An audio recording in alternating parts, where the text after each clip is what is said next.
How y'all doing this morning? We're going to get started on a fine Mississippi tradition this time of year. We're going to open up some oysters. I've made a couple videos in the past, but this one we're going to do it several different ways. And what I've got here is a fine sack of past Christian Mississippi oysters. Let me show you. Here on this ticket it shows the harvester's name, it shows the harvested date, and where they came from. Man, this is really something else. We're going to open up this sack, and this is how they come right off the boat. These sacks weigh, man, these things weigh a lot. At least 100 pounds, I would say. Probably. And we'll get them open here. Man, oh man, we're going to dump them here and put them on ice, and then we're going to start busting them up a little bit because they're all clustered together, and get them ready for shucking. Alright, so there they are right out of the bag. And the first step when you get a sack of oysters, fresh out the sack, you want to wash them off a little bit, clean some of that mud off of them. So now you just want to spray them off and rinse them every minute or so, because you don't want them to sit in fresh water, because that'll kill them. Now we finished cleaning them off somewhat. You want to ice them down until you get ready to crack them. Keep them nice and cold. These actually oysters, they were tongue. They got them by using a big old device. Looks like a kind of like a shovel, two shovels, I guess, on a little hinge, kind of like a post hole digger. They go down there and they tong them up and get them off the bottom by hand. It's a lot of work. Now, before we start cracking them, what I've done is I took a plastic tray, put a thin layer of just ice cream salt on there, and this will be good for the presentation, for laying them out there. It'll keep them from tipping over, and plus it looks good. Alright, this is my dad here, Joey, and he's going to show you how he cracks the oysters. Now it's a long, hard skill learned down here on the coast of shucking these oysters, rather. So what you got to have? What do you have to shuck the oysters? Okay, well, the first thing you got to have is a good oyster knife. This oyster knife was made in Pastor's Jam by the oyster guys, and you really, quite frankly, can't buy this in the stores. It was turned on a lathe, and this is probably a file that they filed down. It's got blunt edges or sharp edges on both ends, and a real nice, flexible, pliable point. Okay. Also, you have to have a lead. This is a oyster lead, and the purpose of this lead is to keep that oyster in position when you go to open him. When you start putting pressure on him, you don't want that oyster to be moving around on you, so you might cut your hands for safety. So we're going to put that oyster in the lead. You're going to go in. I do the hinge approach. Some people go in from the front. I happen to just always been taught to go in from the back and just pop the hinge. Go in there, find your little leverage, and twist, and there you have it. That oyster's popped open. And what you do, you open him up, and there's going to be an eye. Well, the oyster's going to be attached on both shells. You cut that oyster off the top shell, and then... Well, what's the difference between the top shell and the bottom shell? Well, they're pretty much symmetrical. He's attached to both of them there. So here's the bottom shell, and you're going to cut that, what we call the eye, off with the bottom shell. And there you have that oyster's in its own brine in there. Oh, man. And this is how you get them when they're very fresh. This has never been IQF or individual quick freeze. These are fresh out of the sack. And the brine is salty in there, and you'll never get them any better than this. And this is how you eat them. Oh, wow. Good oyster. Delicious. Okay, another important part of any kind of oyster eating, especially in the raw and the half shell, is make you a kicked up cocktail. Now, anybody can mix a little bit of horseradish and ketchup, but if you put a few other ingredients in there, it really kicks it up. Well, I got here's a bowl, and I got me some ketchup, okay? Gonna be your first, your starter ingredient. So you want to add some ketchup, and you can adjust the amounts of this stuff yourself to taste. And of course, next you want to get some horseradish. You want to get fresh horseradish here. You want to check the ingredients to make sure it doesn't have any cream or anything like that. You just want pure horseradish, the good hot stuff. All right, we'll add a couple little dollops of it. All right, and you really kind of need to know. I know this brand. See how hot it is. So I'm going to stir this up, and we're going to test it for heat with that horseradish and see how much further we need to go. So I got a little cracker here. That open. Break your little piece off. Give it a taste. Alright.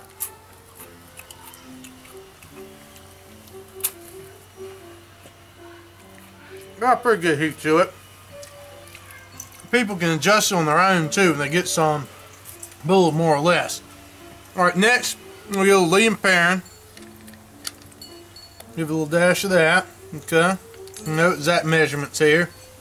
Then, this is a Cajun Power garlic sauce. Stuff is really, really good here. I like to use that.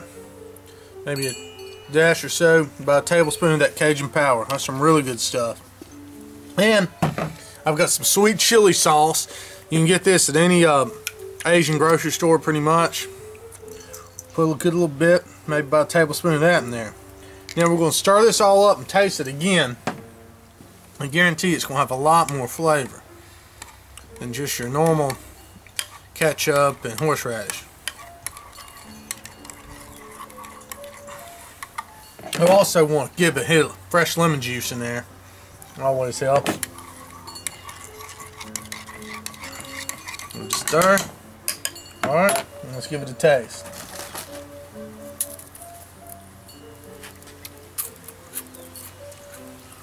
Oh yeah. Alright, with some good cocktail sauce. Okay, now we got these beauties all nice and shelled, or we got about 2 dozen shucked. And we're going to fry some here in a bit. So what you have to do to fry them, you've got to get them dry them off. If you put batter on them with a wet oyster, you're going to get a soggy batter. So we got a little colander here. Let's scrape a couple of them off in this colander, put that on ice, and just kind of let them just dry off, drip dry. Okay, there's a little appetizer here. We're going to make some curly fries. This here is a curly fry machine. Just a manual thing. You put your potato in there, sticks right there, and there's a blade right there. And he's about to turn this here in a second. I'll show you how these fries are made. Okay, let's see how this thing works now. He's turning, like turn the crank. Now, look, cuts the potato right there in the curly key fries. Isn't that something? Get them right ready for the grease. That makes, man, that thing's quick. Whole potato done just like that. Get them ready for the grease. Those are nice. Oh yeah. Alright, now we're going to load them right into the pot of lard. Oh yeah. Man, oh man. Alright, after they deep fat fried, they are ready. Oh yes sir. Nice and crispy. Now we got some of this homemade Cajun seasoning they call pookie dust. And look at that. Man, oh man. That's some good stuff. Let's see, maybe she'll tell us what's in there. Pookie, what's in that dust you make? Secret. Secret dust. Alright. Alright y'all, we're going to go ahead and grill some of these oysters. If you notice, I got about a dozen here on this grill grate. We'll start out with, I'm going to put a little horseradish on each one. Okay, let's get that kind of spread out. It looks like that's, you know, a potent little amount, but once it cooks, that horseradish really going to lose some of its power. So let me get these done real quick. I'll come right back to you. Alright, now I've got the horseradish on there. That's just going to give it a little kick. I melted some butter, and in the butter, I put a little bit of Worcestershire, a little bit of that Cajun power, some garlic, a bunch of minced garlic, okay? And just mix that in here. So, we'll go ahead and spoon this onto the oyster. Each of them. Just spoon, try to get it on a level surface here. Just give them each a little spoonful. Now some of this is going to come off, and we'll have to, while they're cooking, we'll spoon a little bit more of this on. Let's go ahead with that. See, they're just going to cook in this wonderful juice here. About 2 scoops on that one.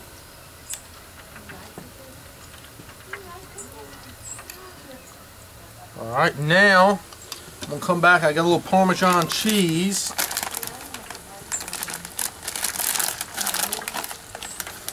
Get a little sprinkle of that on top of each one. This is going to be really, really good. You don't want to use powdered Parmesan for this.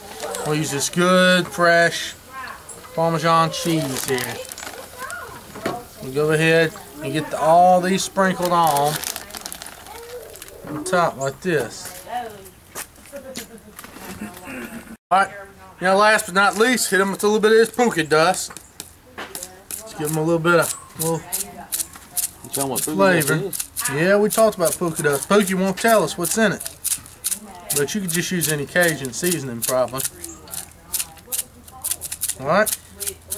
Got those seasoned up. Now, what I've got is a little tinfoil pack. I just wrapped up some hickory chips. Wet hickory chips. I'm going to throw these on the fire here.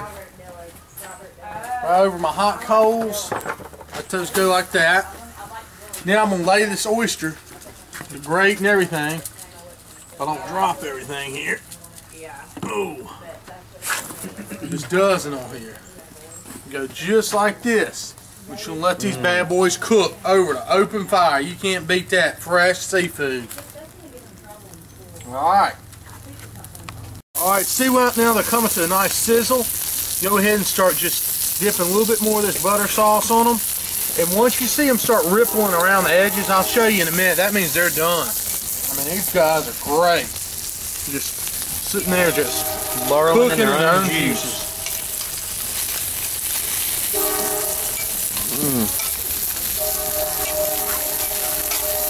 Oh, gosh.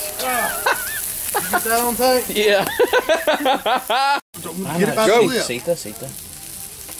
Alright, now once you see them start rippling around the edges, Go. Alright, once you see them start, the edges start kind of looking like they're frayed, that means they're done. You want to take them off, put them on a plate like this, and just let them cool for a little bit before you eat them. It's going to be great.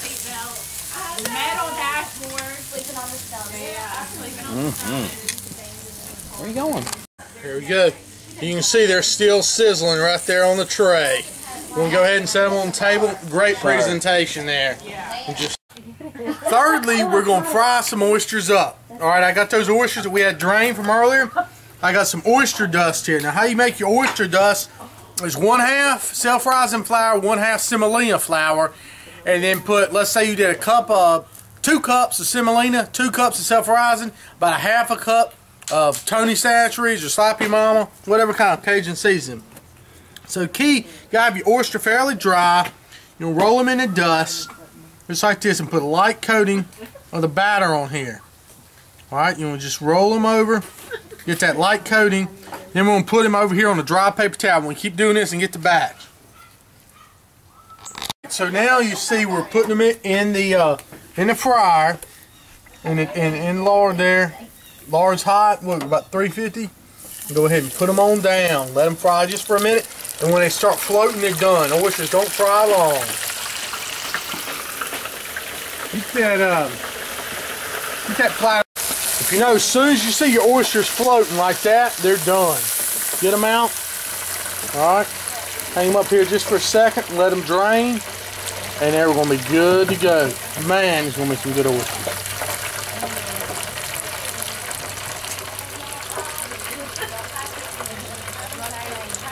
Go. Alright, there we go. We got the, I'm going to go ahead and put them on the towel. So, yes, sir. Dust them with that polka dust. Yeah, put the polka dust on. Polka dust, man. Get that whoa. Alright, now I'm going to get some of this cocktail sauce, load up on some New Orleans made French bread. Alright, just spread it out like that. And we're going to lay the oysters up in there. Alright, now we're just going to lay these oysters, these beauties. Look at the size of these oysters. Bread just like that. Lay them kind of at an angle. There you go. Look, now you can close it up and just give it a press. There we go, press. There we are, yes sir. Now it's ready to cut up. That's good.